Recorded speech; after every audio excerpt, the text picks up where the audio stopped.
Everybody, time for Storm Talk as we head throughout the rest of this week here into really Labor Day weekend. It's kind of the focus that I'm looking at because there's a lot of questions, especially when it comes to the tropics. 66 right now here in Louisville. A lot of our Kentucky Mesonet sites from WKU showing temperatures in the 50s still in our southern tier counties.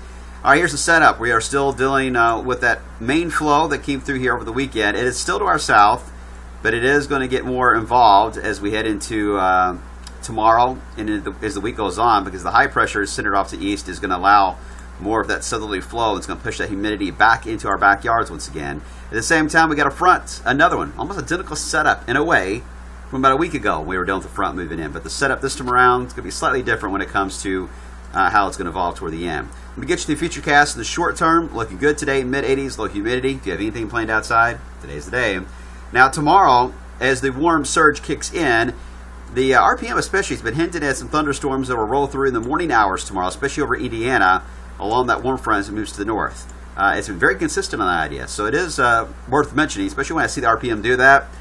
It does pretty good, so we will have to monitor that. The rain chance is in there. I'm only going to keep it at 20% for now, and then we'll see how the afternoon data looks and see whether or not we need to raise that or not, especially for Indiana. Then otherwise, just maybe a pop-up for the afternoon period as we get back to 90 or so in many locations, and the heat will continue to be a story as we head into Thursday. We do have an outlook, by the way, on Thursday for marginal severe thunderstorms because the front that I showed you, that cold front in the northern Rockies, it will approach our area, but it's going to be more tilted east and west when it does, bearing down from the north.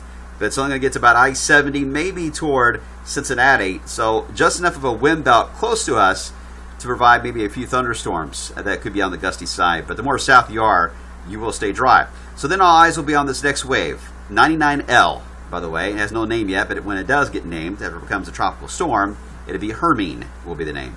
Notice the models do take it northwest. There's a high sitting here, as you'll see on the maps in a minute. It detects that high, and then it turns west. And then eventually it gets into the weakness in the high. These tropical systems love to look where there's a little weak point. Any pathway it can find to get around that high, it's going to find it. And there's a weakness that it'll find and it'll get pulled back to north again. At the same time, our very same cold front that's coming in later this week and this weekend is still going to be on the maps in this area. So it will detect that front and even take a sharper turn, going almost completely around the high pressure in general.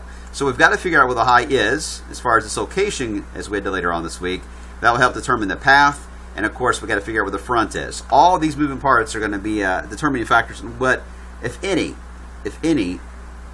impact that would have on our weather. Too early to say for sure. Just giving you guys a heads up that this is the data we are looking at for longer term. We'll fine tune it as we get closer.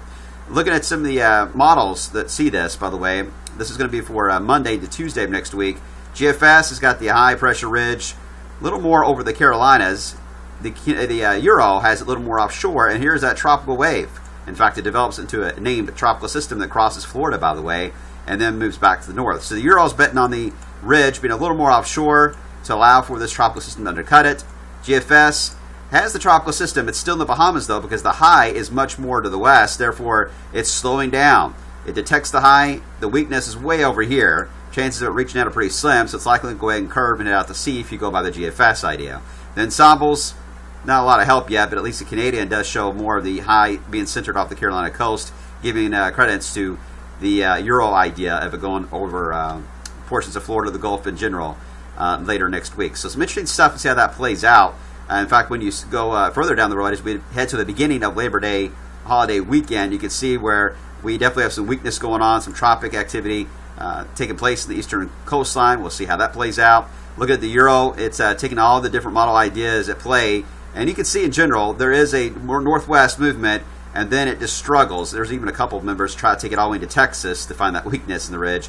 But the overall agreement is at some point is going to curve and likely would turn away from us, which would be good news to keep from flooding issues for our area. That's why I don't want you guys to say there's a tropical system coming our way. I'm not saying that. Just giving you guys a heads up that it's something we need to watch, because if it does take a little more of a western jog before it goes north, then we will have its moisture being pulled into that front in our area, and then we will have to watch for heavy rain, and it'd be toward the holiday weekend, which we don't want.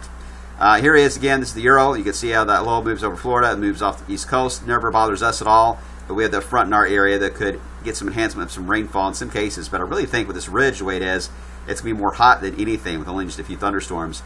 Looking at the GFS, Here are the ensembles. Notice it's not as aggressive with a lot of the heat on the ensembles because look at the actual model run. Quite aggressive with a lot of heat building in as we head toward the end of the Labor Day weekend into the first full week there of September. So at this point, GFS has kind of gone off the deep end on that idea. We're going to lean toward the ensembles. That's why you're going to see the forecast more in the 80s down the road instead of 90s. All right, that's it for now, guys. Lots to keep an eye on, but at least we got plenty of time to watch it because these are going to be. This is not a fast-changing scenario. This is going to be slow to change each and every day. We get a lot of data, so as we get closer, we're really going to get a handle on it, but it'll be something to monitor. That's it for now. We'll see you later today.